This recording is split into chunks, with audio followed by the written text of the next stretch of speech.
शृणुयाम देवाः भद्रं पश्येमाक्षभिर्यजत्राः स्थिरैरङ्गैः स्तुष्ट्वागुंसस्तनूभिः व्यशेम देवहितं यदायुः स्वस्ति न इन्द्रो वृद्धश्रवाः स्वस्ति नः पूषा विश्ववेदाः स्वस्ति नस्तार्क्ष्यो अरिष्टनेमिः स्वस्ति no बृहस्पतिर्दधातु Om Shanti Shanti Shanti.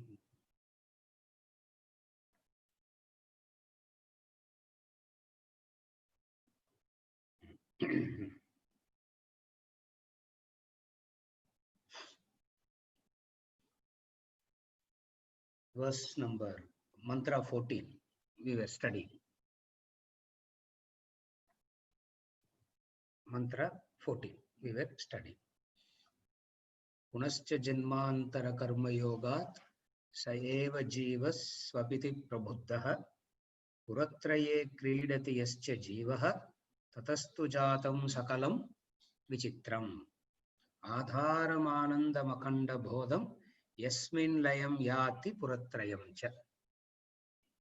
Mantra 14, Kaivalya.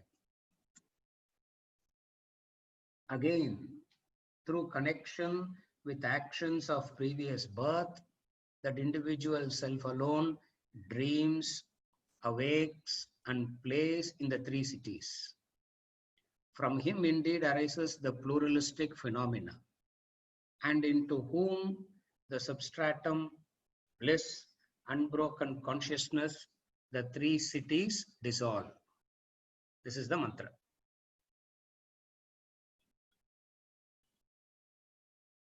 We touched upon a few factors and I'll just quickly revisit them again.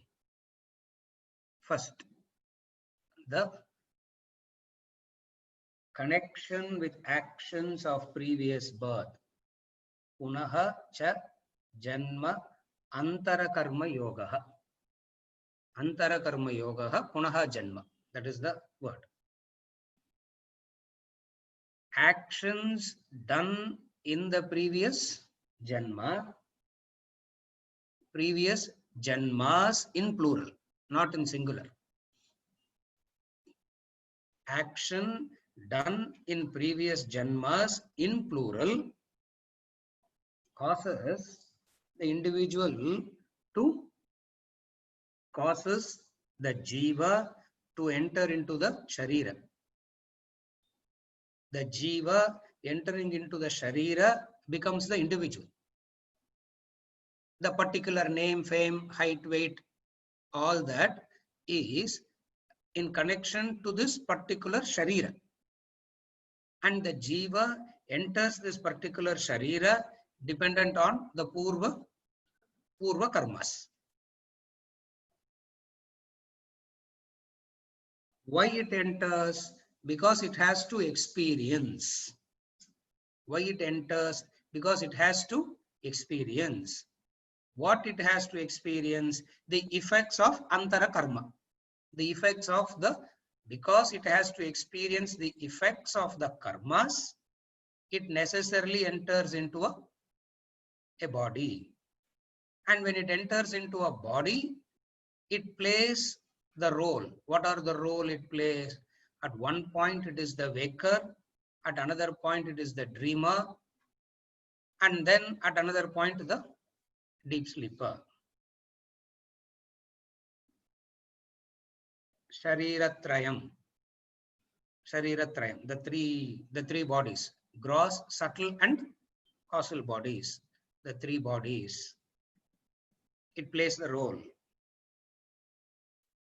Waker is one. Dreamer is another. Deep sleeper is another. The three. Kridati.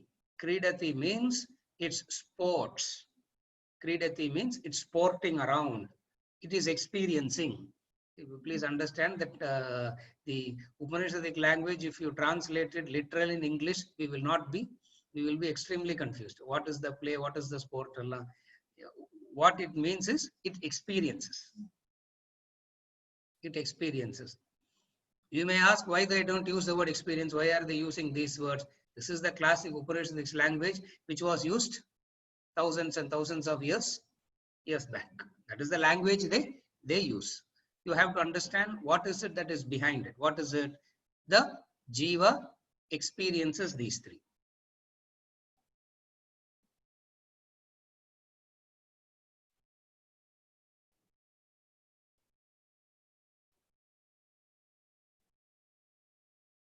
The Jiva plays the roles.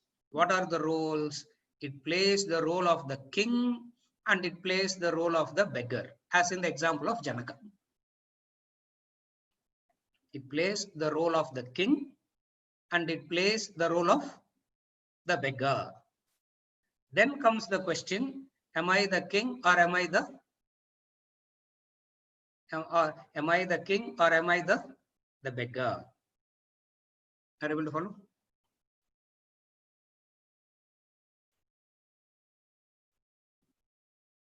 In that experiencing the kingship, in that experiencing the beggarly state, what drove both the experiences? The karmas from the previous birth drives these experiences.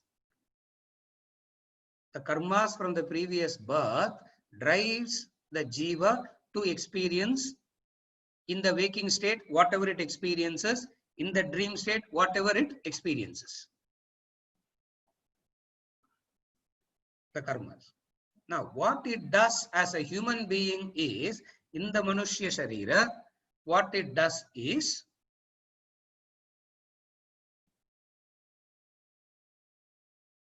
it adds up to the karmas or it can delete the karmas. In the Manushya Sharira, the karmas can be added up or the karmas can be deleted. What is the karma? We have seen that the three types of karma: Sanchita, Agama, and Agami, and Prarabdha. The three types of karma. Sanchita is the total karma. Total. Total means the ability to add or delete. It's not fixed. Total doesn't mean total karmas. No, don't take it as fixed to total karma. It's not a total fixed karma. Currently, it is a total fixed karma in relation to the past activities having the potential of addition or deletion. So, first thing about Sanchita karma is, it is the total karmas of your, in the journey of the jiva, the current status of the jiva is called Sanchita karma. Of the Sanchita karma, depending on the intensity, some needs immediate experience, some less intense is waiting to manifest. That which has a lot of pressure and started manifesting in the Sharira, we call it as Prarabdha, and that which is waiting to manifest is Agama. That which has already manifested is Prarabdha, that which is waiting to manifest is Agama. Prarabdha means that which has manifested, Agama means that which is yet to come. Yet to come means what? You have already created it. Please understand that. Yet to come, it's not that you are going to create it. You have already created it, but waiting for fruition. Oh, yet to come, na. Oh, we have to create. No, it is created already. It is created, or that created is of two, Sanchita and, Agama and Prarabdha. Of the created, some needs immediate fructification. Yeah. It's exactly like some lender says instantly pay the interest. Some fellow says it's okay, pay it later. But nevertheless, borrowing has happened. Borrowing has happened. One fellow says immediate pressure. Yeah, one fellow comes and knocks at the door early morning. Pay me now. That is prarabdha. Agama says, pay that fellow. Afterwards, I will come. But both is already borrowed, means executed. So the karmas are already created, which the jiva has to experience. Now, what happens is, from him indeed arises this pluralistic phenomena, and into whom the substratum bliss and the three cities dissolve. Now what he is saying is, what caused the karmas? What caused the karmas? The wrong identification caused the karmas. What caused the karmas? The wrong identification. Since it is the wrong identification that caused the karmas, what is the solution? Right identification. The difficulty here in the catch here is how the wrong identification caused the karmas is what we will not be able to understand. For which you have to take Shastra as the pramanam and understand it. And I explained in the yesterday session how it is the pramanam, and you have to accept it based on the analysis of the Shastra. Are you able to follow? Why it is, we entirely base it on the authority of the, on the authority of the Shastra. What is the authority? Because of wrong identification, the karmas happens. Immediately you will ask the most illogical question. What is the most illogical question that you will ask immediately?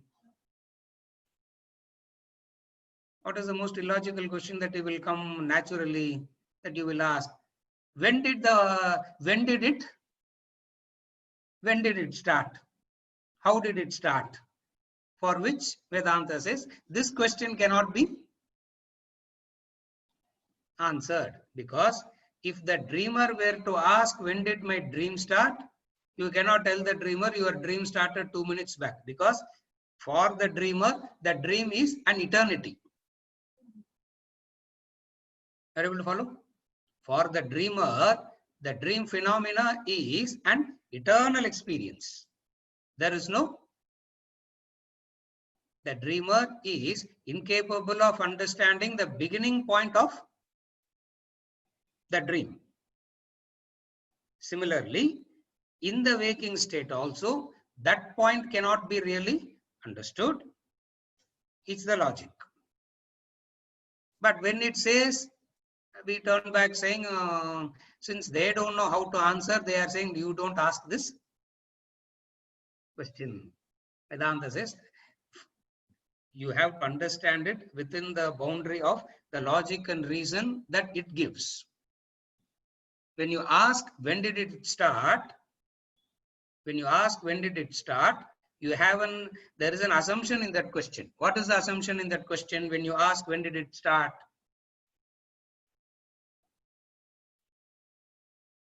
The assumption in that question is you can understand when it started.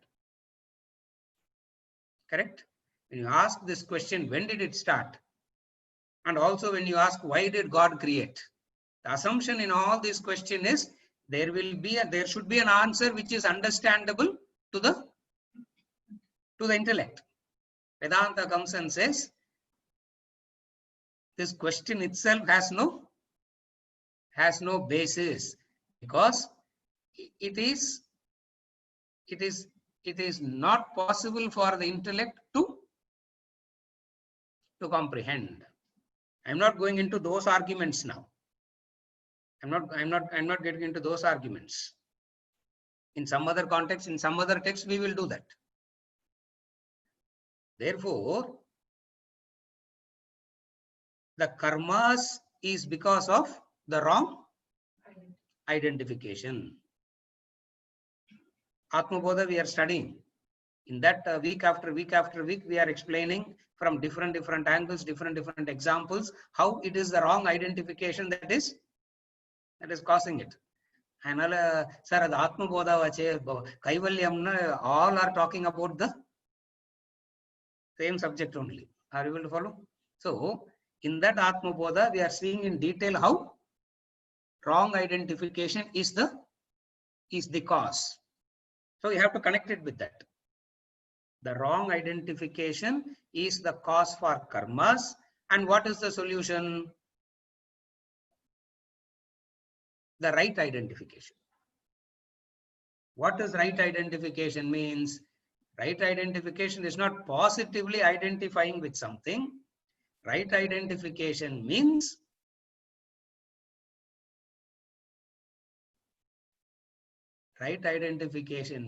recognizing that all this is happening because of a wrong identification is right identification. You can't come and ask, what do I identify with? Because whenever we keep saying rightly identify, again it posits, again in thinking you have a problem where you will say, what should I identify with? Because right identification means there is something which you have to identify with. What is that? Adharam, Anandam, Akandam. What you have to identify with? Adharam, Anandam, Akandam. They say what you have to identify with. But then we think identification must have a form. How can you identify with something which is, how can you identify with something that is at least concept? I can identify it as a concept. But then it is not a, if we say even if it is not a concept, then what is identification?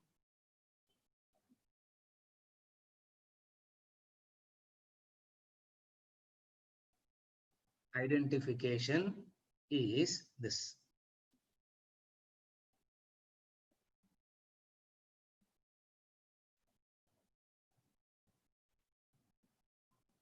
Identification means, beautiful question Nachiketas asks in Kathopanishad. Kathopanishad, beautiful question Nachiketas asks Yama. He says,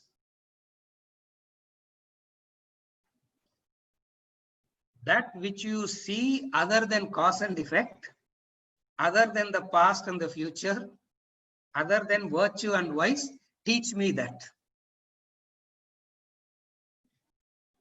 That which is beyond cause and effect, that which is beyond the past and the future, that which is beyond virtue and vice, teach me that. It means what? That which is beyond the pairs of opposites, that which is incomprehensible by that which cannot be comprehended. Teach me how to comprehend that which cannot be comprehended. What an absurd question. Because you yourself is saying that which cannot be comprehended, and then why do you ask me to comprehend that which cannot be comprehended?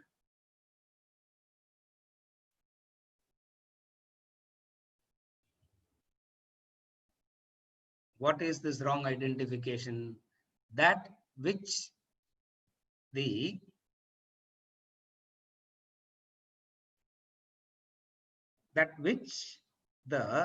jiva, that which the jiva connects with. Intellect connects with its respective field of activity.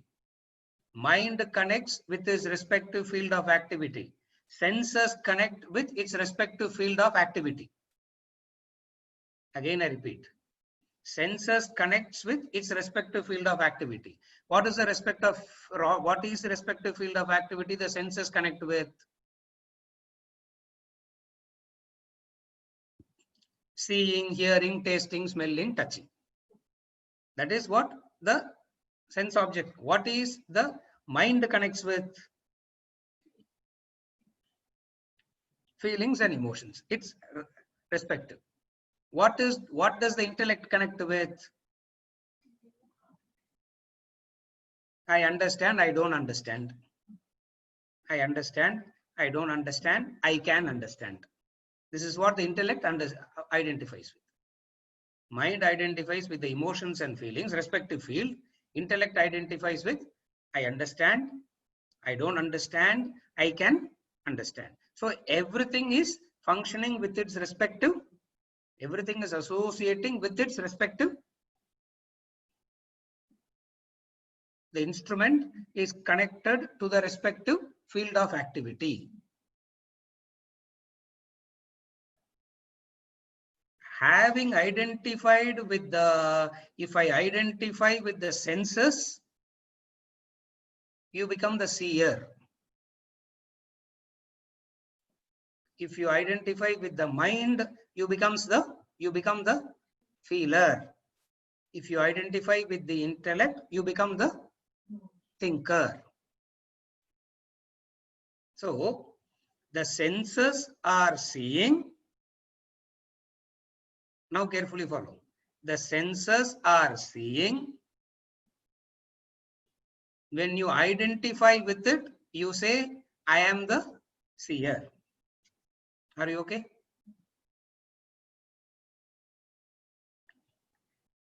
The eyes are seeing, Nale.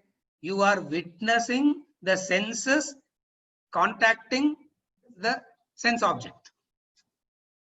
So what is non-identification now? Witnessing. So you say mind is the feeler. When I identify with the mind, I say I am the feeler. Correct? Huh? Just as when the eyes are seeing, if you identify with the eyes, if you identify with the eyes, you say I am seeing.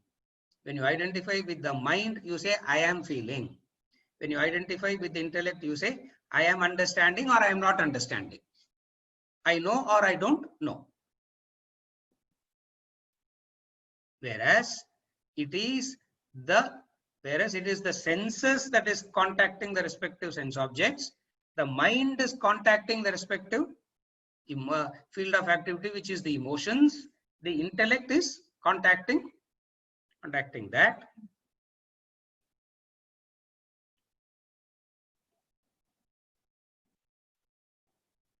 The root of emotion is what? Vedanta treatise, part A. The root of emotion is what? Never, Vedanta treatise. There is a book called Vedanta treatise. in that book called Vedanta treatise, there is a part A section. In that, there is the chapter, strength of emotion.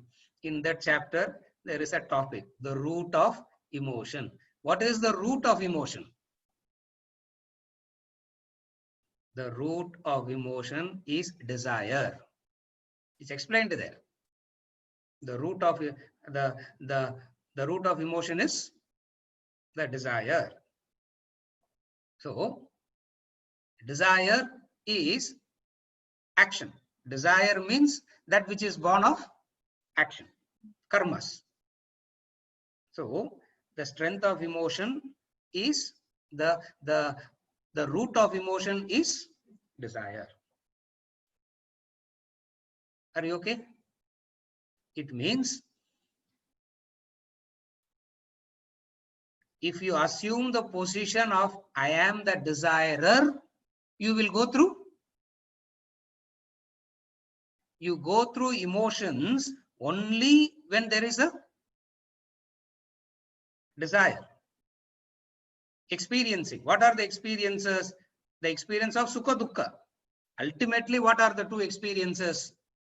Pleasure and sukha and dukkha.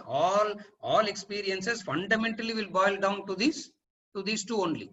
The sukha and and dukkha. Now, these emotions arises out of the desire. Are you okay? Now, the desirer will necessarily experience emotions.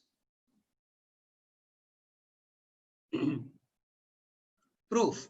In the deep sleep, where there is absence of desire,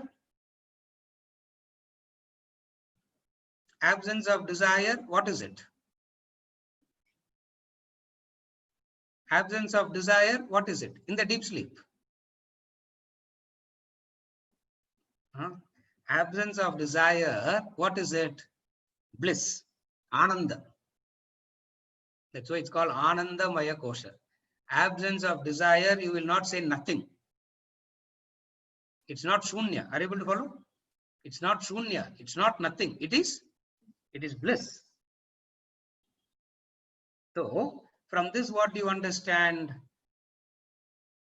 When you identify with the desire and go through the respective things, which is wrong identification.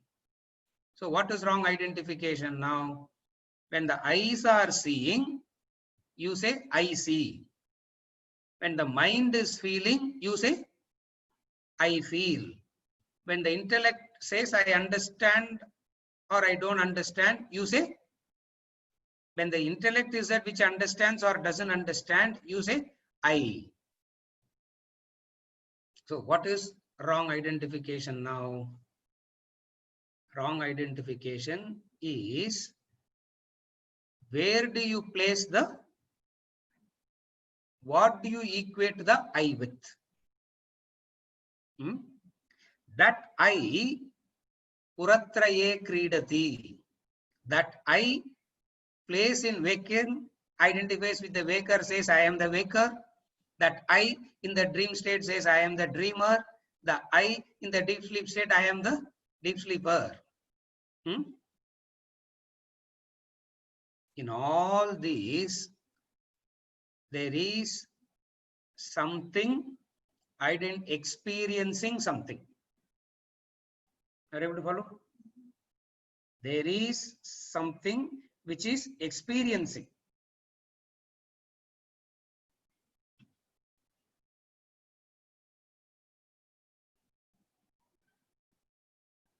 With this, the important verse of Kaivalya is over. If you understand this, there is something, experience implies duality. Experience implies two. Experiencer and the experienced. Experience nale, all experiences happen in the realm of, all experiences happen in the realm of duality only. The subject and the object.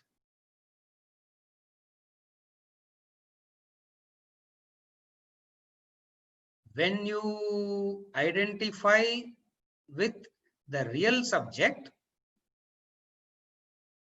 all the experiences, you become the witnesser, enlivener. You become the enlivener, witnesser. When you identify with the I, which is beyond the gunas, which is beyond everything.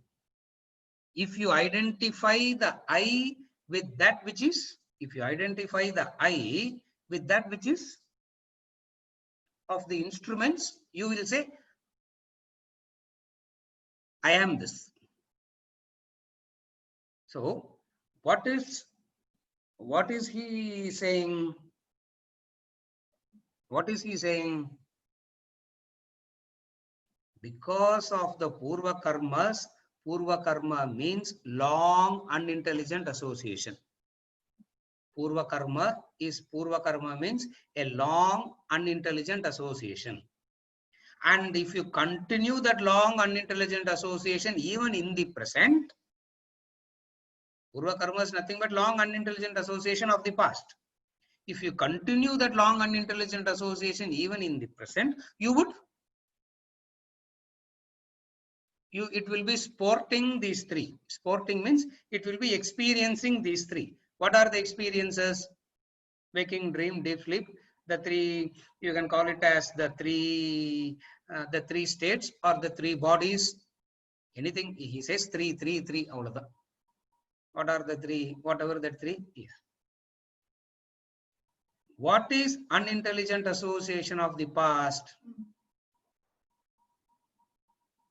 Not understanding the Shastric knowledge, not having this Vedantic knowledge. When the eyes are seeing, you unintelligently said, I see. When the mind is feeling, you unintelligently said, I am feeling. What is knowledge? Mind feels, I am the witnesser to it. Mind feels, I enliven I am the witnesser, I am the enlivener. I am the witnesser and I am the enlivener. What is the nature of the witnesser, enlivener? Next three mantras, 15, 16 and 17. Adu seekram padichittu poidalam. Because he will be saying, this is Brahman, this is Brahman, this is Brahman, this is Brahman. What is the nature of that enlivener? What is the nature of the I? Which is what you will see in verses 15, 16 and 17. Before we go into that, the I, which is that, because of ignorance, you wrongly identified. Therefore, and what caused the wrong identification? Unintelligent association of the past. Indiscriminative contact in the past. And you can't ask how did this indiscriminate identification started. You can't ask that question. Why you can't ask that question?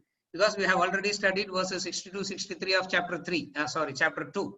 Dhyayoto Vishayan Pumsaha. How did the whole thing start? How did the whole thing start? A stray thought here, a stray thought there, which the person went on feeding.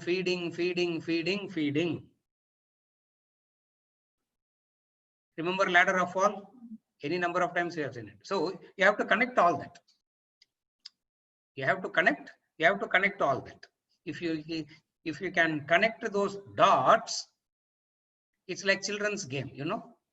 They will say connect the dots. And the child will sit and connect all the dots. It will end up having the elephant. It will end up having the elephant figure. Yeah.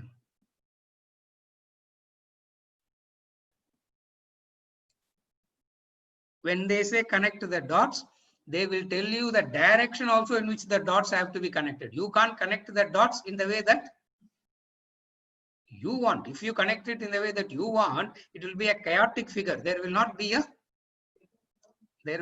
figure at all. It will be just yeah. Tamil sonna chumma kirukra mari irukum avladhaan. It will just randomly. So not only it says connect the dots, it will initiate the direction also in which you have to connect the dots. What is the direction? The desires happen. And how did the desire happen?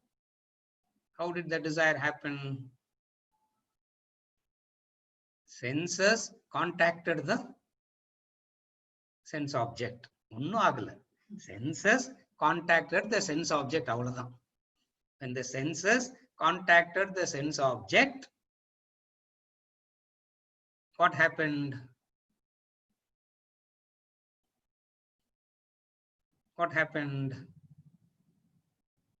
It attracts.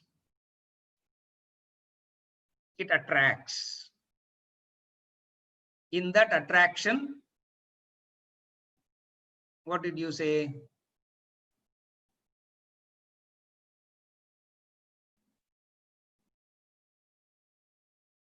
It's worth possessing it.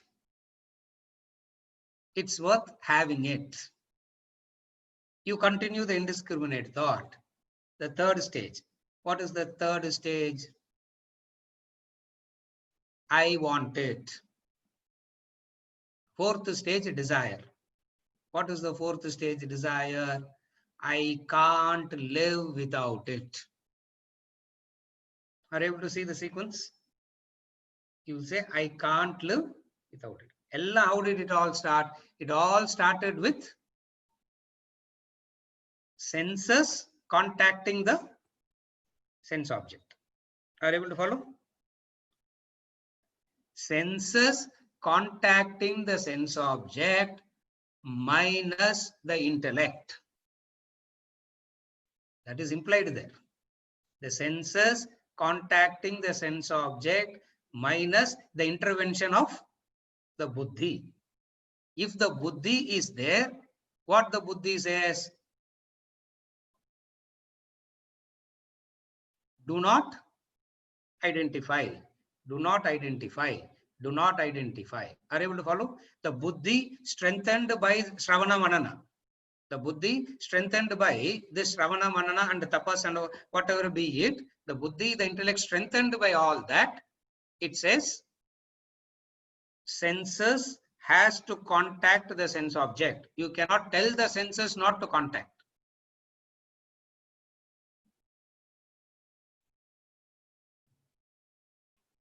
Neither can you pluck the senses. You can't say kannu irundha problem. You can't pluck it out. Ears is the problem. No, pour malt and lead into the ears and go. If all problems get sorted out. The jiva will create, the jiva will go and enter another body and it will do the same thing. That is why Vedanta says these kind of dealing with the senses and all doesn't work. So what do you understand? Senses will contact the sense object. Is it discriminated or indiscriminate? Is it discrimination or is it indiscriminate? Are you able to follow? Because of the indiscriminate contact of the past, you are where you are today. Now, how do you reverse the process? Henceforth, contact with discrimination. What is contacting with discrimination? Do I understand that it is the role that I am playing, or do I identify with it and I say I am that? Do I understand that I am playing the role of the father, or I am saying I am the father? This is how you slowly withdraw. That is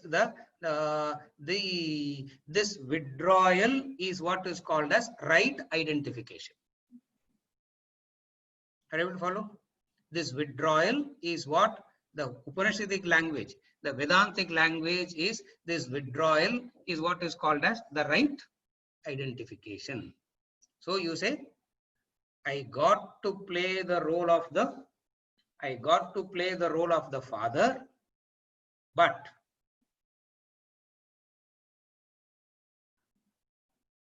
I am not the father. Disassociate.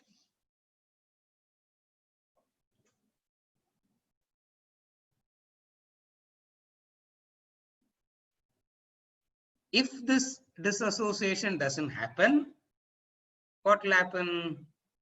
The jiva works the whole day, gets tired in the evening, will watch season 1, season 2, season 3, season 4, go to sleep, get tired of that also one day, dies and go into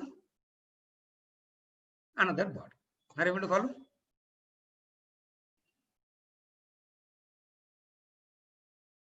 When did it all start? That you don't ask. Narupamasyeha tatopalabhyate.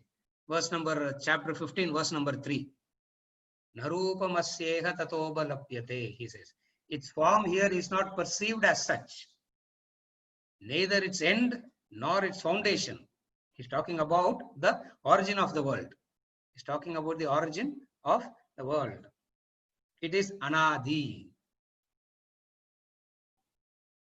Anadi means cyclical. Even though literally we call it as beginningless or endless means it is cyclical. Unless the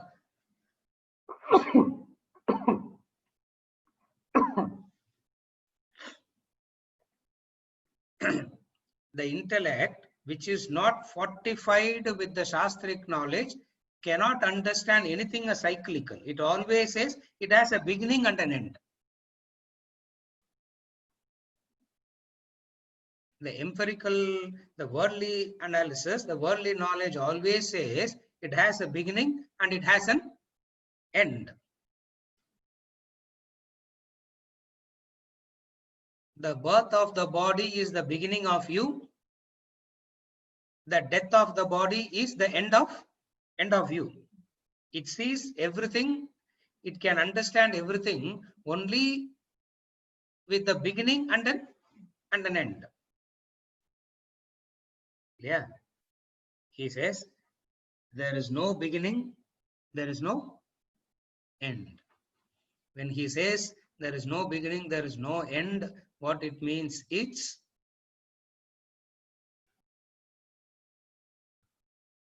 as long as you are doing this process, it will appear as beginningless, endless. But it is neither beginningless nor endless. How do you know that it is neither beginningless nor endless? The birth of the snake has a beginning. The end of the snake has an statement clear. Okay, birth of the snake na beginning, end of the snake na end. But then you understand the snake was never born. That which is never born, how can it? That which is never born, how can it die? How can it end?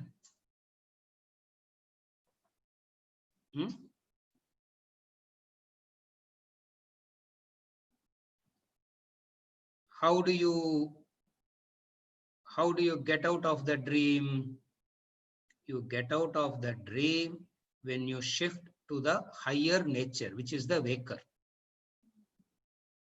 The way to get out of the dream is shifting to your higher nature, which is the waker. Similarly, the way to get out of the waking state is to identify with the shifting to the fourth state.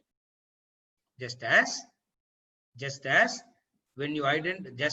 shifting from the dreamer shifted to the higher nature, because of that shift, the entire phenomena got folded up.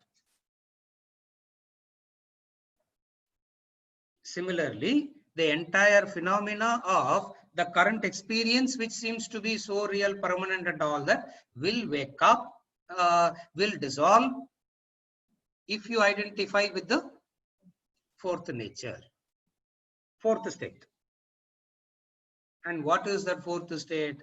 That we are going to see in the next couple of verses. 15, 16 and 17 is going to talk about Brahman.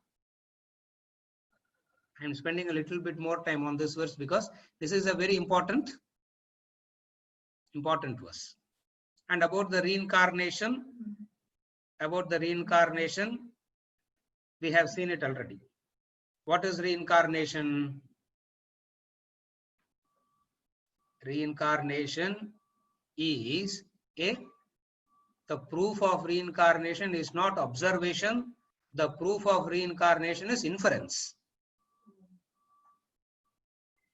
The proof of reincarnation is not observation.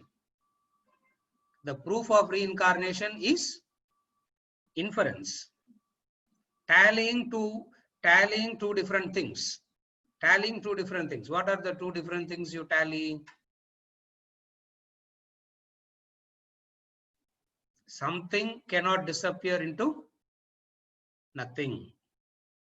A person with all the unfulfillment, with all the unfulfilled desires, with all the fluctuations of krodha, lobha, mada, matsarya, bhaya, all that suddenly cannot disappear.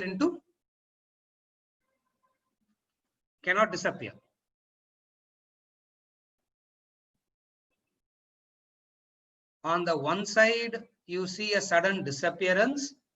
On the other side, you see a appearance. For the appearance, what is the mistake we make? The appearance, the mistake we make is, it is the union of the male and the female brought about the appearance, we say. Are you able to follow? The union of the male and female is what created the child, sir. Why are you unnecessarily bringing in the jiva and purva karma and all? For the observed fact is what? Are you able to follow? The observed fact is the union of male and female. What is reincarnation here? What is reincarnation here?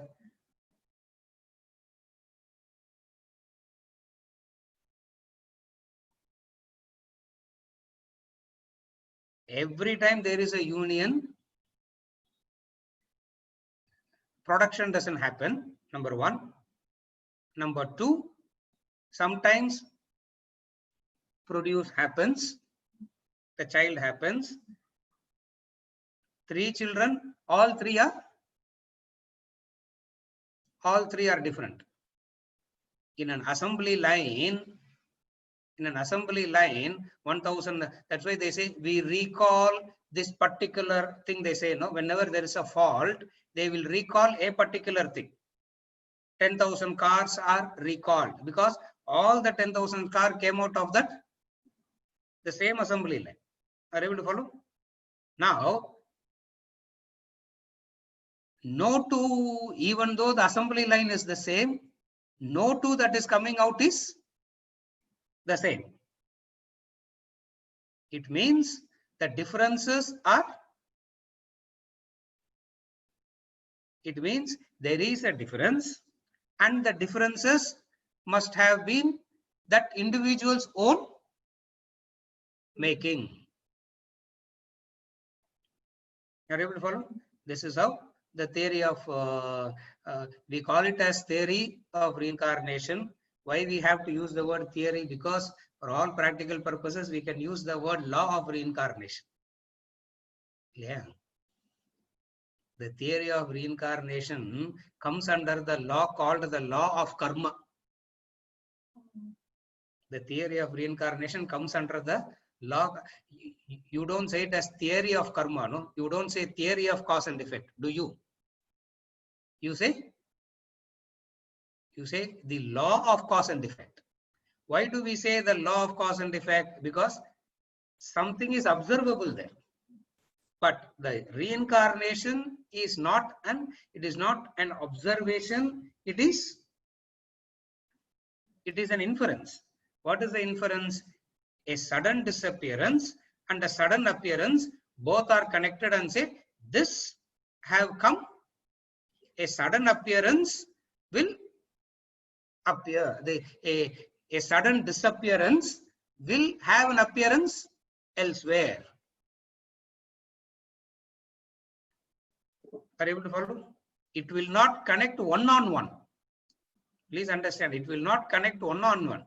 If you're trying to connect one-on-one, you will have a problem. What was this person in the previous Janmana, that we cannot connect, because that is beyond the scope of Yeah, that is beyond the scope of the intellect. That is beyond the scope of the intellect. So, theory of reincarnation is not connecting individually.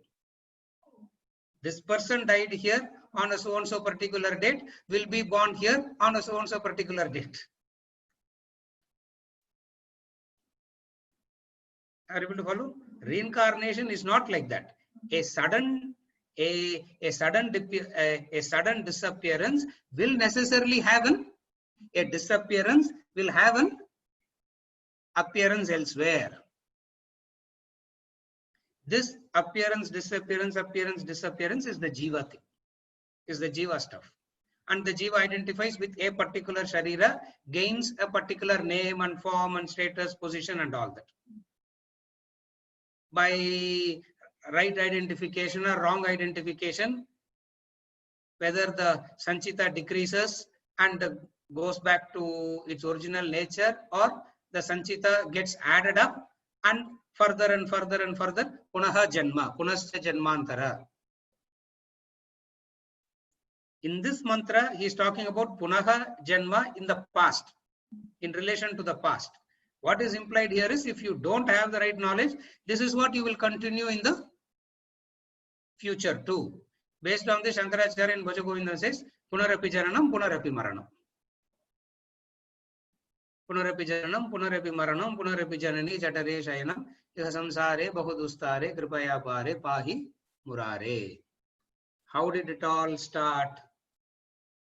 How did it all start? It all started with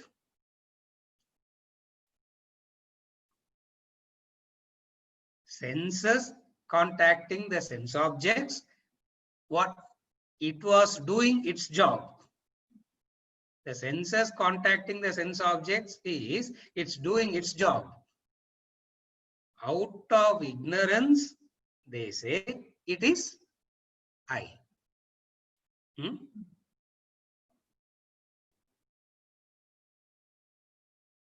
Out of ignorance, it says I.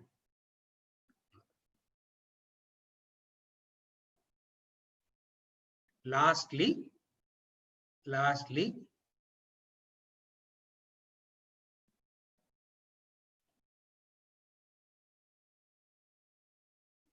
there are two types of Ananda. One is a Ananda which arises out of a contact experience. Another type of Ananda is Swarupa, original nature, its own nature. Two types. All the Ananda that we know is out of contact only. Are you able to follow? There are two types. One is the Ananda which is gotten out of a contact. Another type is Swarupa. So, Swarupa means its own. Where what is Atman, Brahman, what is going to describe it versus future. Even in this verse, he has already indicated that. Adaram Anandam Akanda Bodham. The Anandam is not an experiential Anandam. Anandam becomes the Swarupam. The Swarupa Ananda is very difficult to comprehend. Experiential Ananda we all know, because we are already experiencing that, we know it is the Swarupa Ananda, the experiential Ananda. What is experiential Ananda means? The contact driven by a desire brings about an experience. The contact driven by the desire brings about an experience. And what is that experience? Ananda. Very good, sir. Super. So, two types. Here we are talking about the Anandam, which is not an experiential Anandam. Here the Anandam is out of recognizing that Anandam is the Swarupam. So, an experienced bliss is not the bliss of self-realization. That's all he's saying. I experienced bliss in yaravadu sonna. You understand that it is an experiential bliss, and that experiential bliss is not the bliss of self-realization. Then what is this bliss? My Swarupa is bliss. My Swarupa is bliss. Are you able to follow? My Swarupa is bliss means I remain blissful. I remain blissful right through. I remain blissful right through, irrespective of what is happening to the senses, the mind, the intellect. That is Swarupa Ananda.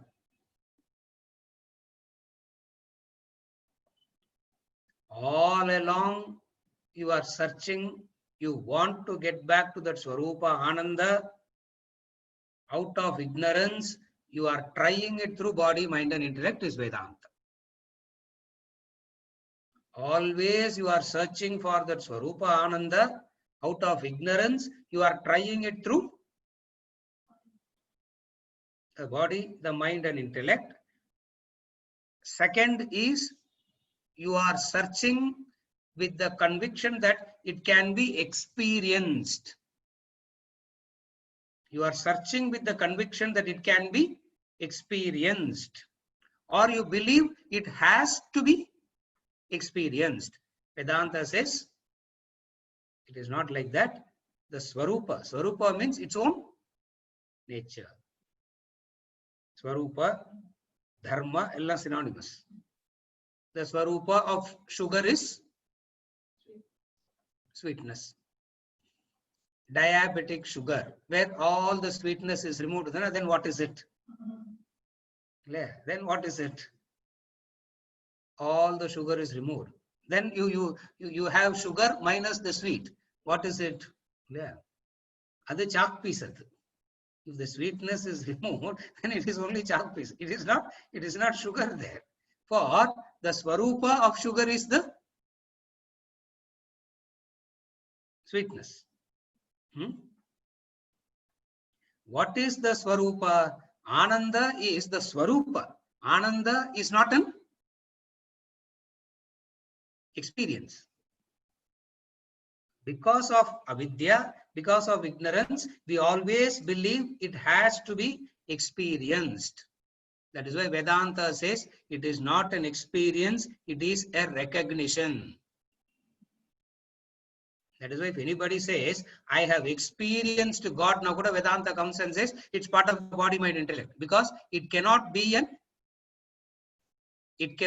experience. Are you able to follow? Again I repeat.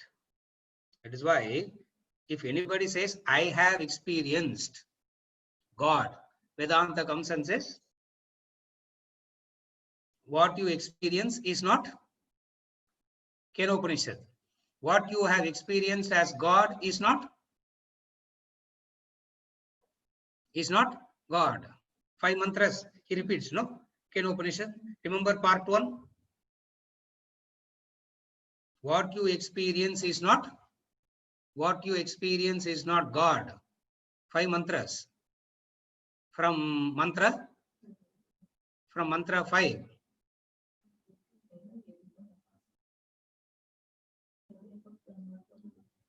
Tadeva brahmatvam viddhi nedam yadidam upasate.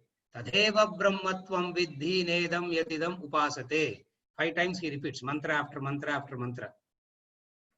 And when Upanishad repeats something, it is very, very important to catch that. Tadeva brahmatvam viddhi nedam yadidam upasate. Because the experiencer can never become the object of experience. The experiencer can never become the object of experience. What is the experiencer? The Swarupa cannot have, it's like asking, Will sugar experience sweetness? Absurd it is. Will sugar experience sweetness? It is the Swarupa. It is not an experience. But the human being, out of ignorance, always believes in experience. That is why Vedanta says, God is not an experience, God is. That is why they say God is not an experience, God is a recognition. You don't experience rope, you recognize the rope. So it is a recognition, not. Are you able to follow the difference?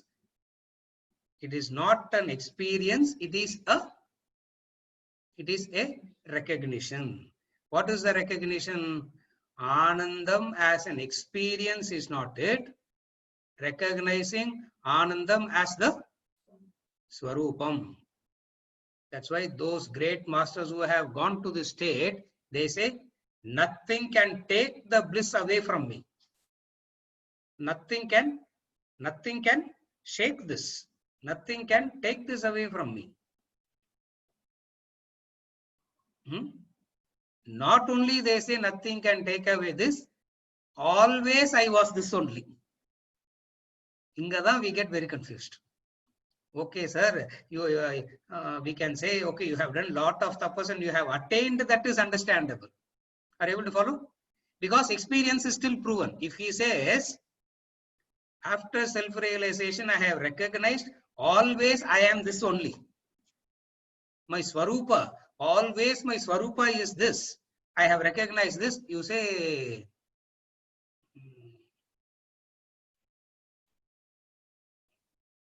why is he talking this language? Why is he saying this? For I have seen this man doing all the hard work and tapas and having come to this point. Having done a lot of tapas and having come to this point, he should say, what? Now I have recognized my Swarupa is Ananda.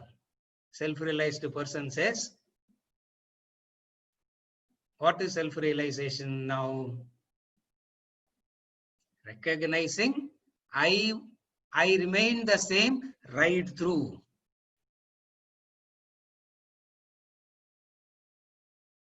But on the snake on there. The snake on there. Rope says, I don't know what you are talking about. Are you able to follow? But the snake came. The rope says, what snake are you talking about? What dream? In the dream I was, I had a dream that Mukesh Ambani called me for a loan. He wanted some loan and he called me in the dream. Yeah. After waking up, I understand which Mukesh Ambani called you for a loan. Huh? It never happened. Are you able to follow? Recognition that bondage never happened is bliss. Recognition that bondage never happened is bliss. Which is what these people say as Swarupa Ananda. Are you able to follow? Swarupa Ananda means a understanding that bondage as such never happened. If only you can understand and take the stance now, you become free now. But then your freedom will remain only for 1 minute. Yeah. After that, it will go back. No, it is not freedom. It is just another experience. It didn't become the Swarupa. Are you able to follow? Swarupa means its own nature. Ananda is, Swarupa means its own nature. Swarupam, one's own form, one's own nature. So, Anandam is not out of an experiential Ananda, but recognizing that Ananda is Swarupam. And what is it? It is Akandam.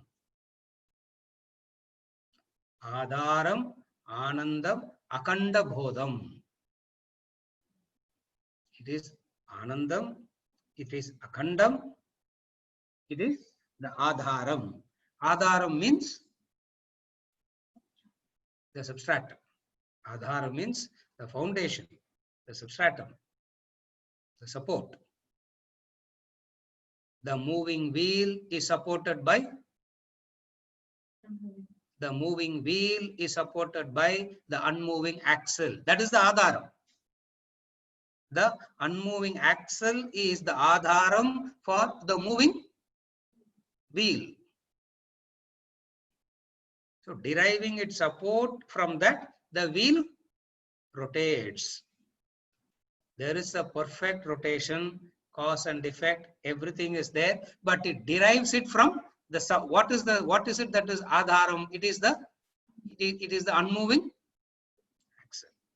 So in that sense, it is adharam. In that sense, it is akandam. In that sense, it is adharam. Akandam means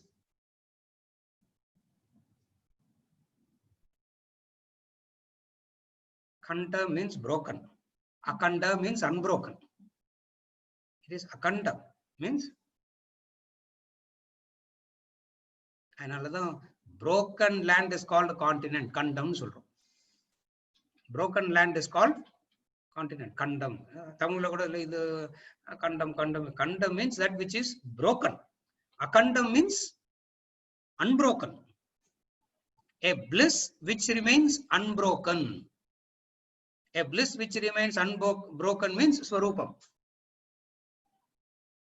A bliss which remains unbroken means Swarupam. And what is that Anandam? A Anandam which was never lost. An Anandam which was never lost. அதுதான் ஒன்னொன்னுக்கு ஒரு example கொடுக்கிறது. What is it? The 10th man. That which was never lost. அதுக்கு what is the example for that? Upanetravat. Like wearing the glasses, the man is searching for the glass. Where is my glass? Where is my glass? Where is my glass? While he is wearing the glass. The lady is searching for the necklace that is lost, whereas it was never lost. 3 examples it gives. Upanetravat, Swakanda Baranavat, Dashamavat. Dashamavatna like the 10th man.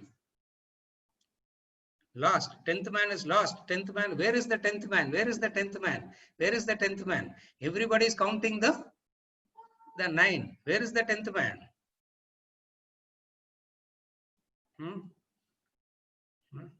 Where is the 10th man? You are the 10th man. Where is the 10th man? No, you can't look outside. Where is the 10th man? When you look outside, you will see only the 9. The 10th man, who is the 10th man? Where is the 10th man? He turns back and says, you are that. Tattvam asi. Tattvam asi. You are that. You are that. This is mantra number 14. With this, I conclude the mantra number 14. Next class, we continue with mantras 15, 16 and 17. Now mantras 15, 16 and 17 is going to talk about the Swarupam.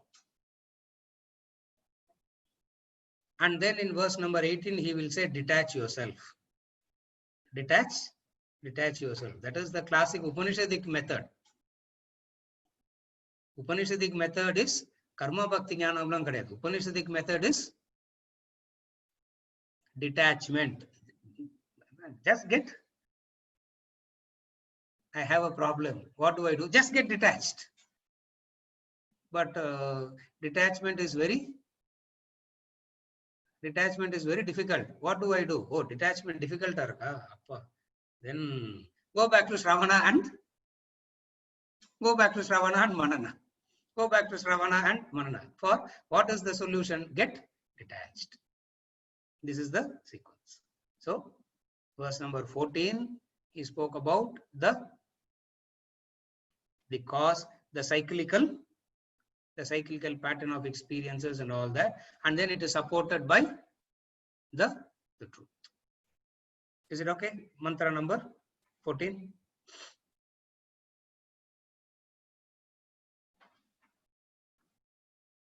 Now, Venkatachalam. Is that a question, sir? And I just want a confirmation. Yeah, I know yeah. you talked about Jiva. Yes. Jiva is Atma deluded by Maya, isn't it? Jiva is the product of delusion. Product of delusion. Yes. Whereas pure Atman is pure consciousness. Yes, Atman is pure Whereas consciousness.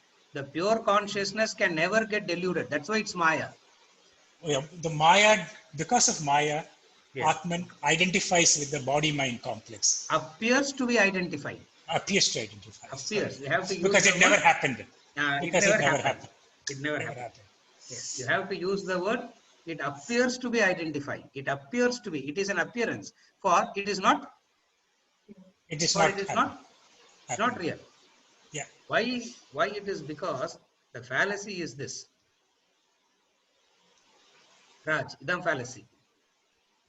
How can the rope misunderstand itself to be the snake? That is Maya. That's Maya. Are you able to follow? The whole problem is when the rope says I am the snake. That is Maya. Yes. What makes the rope to say I am the snake? Under some conditions, elsewhere is going to talk. I think somewhere in the same Kaivalya it may come. Under what conditions the Maya seems to, again it is seeming, if Maya can delude Brahman, Maya is more powerful than Brahman, Maya becomes God then. Yes. Yeah. We should not worship God, we all should worship Maya because Maya can overpower Brahman. Yes. So we can't say with surety we can't say Brahman deluded by Maya. For nothing can delude Brahman. For consciousness can never become unconscious. Yeah. The logic is this. The consciousness can never become unconscious. The consciousness can be external, the consciousness can be internal, consciousnesses can be, but one thing that cannot happen to the consciousness is what? It cannot become unconscious. It cannot become unconscious. Are you able to follow the example? One thing the sun can never know is night. Right. S-U-N. Yeah. Yeah. Mr. S-U-N can never know what Darkness. night is. In the earth there is night and day. If you go to the sun and ask, what did you do last night? It will turn back and say, what are you talking night? You say, you don't know what night is? The sun says, I don't know what night is because in the sun doesn't have the possibility of darkness at all. Similarly, the consciousness doesn't have the possibility of becoming unconscious. Similarly, Brahman can never forget itself and become the Jiva. That is why, this is where it looks so illogical. At this point only we feel Vedanta is highly illogical. But from the yesterday's class we have understood you have to follow the logic of the Shastras. You have to follow the logic in the way that they teach logic. You can't bring in the logic of some other science and try and understand this logic. What is the logic? Brahman cannot get deluded by Maya. If Brahman can get deluded by Maya, who is more powerful? Maya. Maya is more powerful. It means we all should aspire to become Maya then. We should not aspire to become Brahman. We should aspire to become Maya then. But then we say, no. Maya is not that powerful because another word for Maya is avidya. You don't become it, but you can temporarily forget it. Oh, temporarily. Everybody follow? Yeah. What is Maya now? Ignorance. Ignorance. In a split second, you thought you are something else. And then you woke up and said nothing happened. Adha Prapancha, Chaturyuga and all that. Oh, Chaturanga. Yeah, this is what, this is how the Shastras describe. This But is how the it's, Shastras describe. He says, that fellow, he says, suddenly, you he, let go. Mhm. the whole Chatur Yuga, the all these manvantras, the Chatur Yugas, the long period of time and all that is what Brahman just blinked on. Brahman just, Blinked. he just blinked. How much time did that? In that blink, the whole thing came back and the whole thing falls back. Looks so funny and so absurd, unacceptable, but it is the truth. Is it okay, sir? Yeah, okay, good. Yeah. With this, we conclude for today. We continue next week. Okay. Okay, thank you.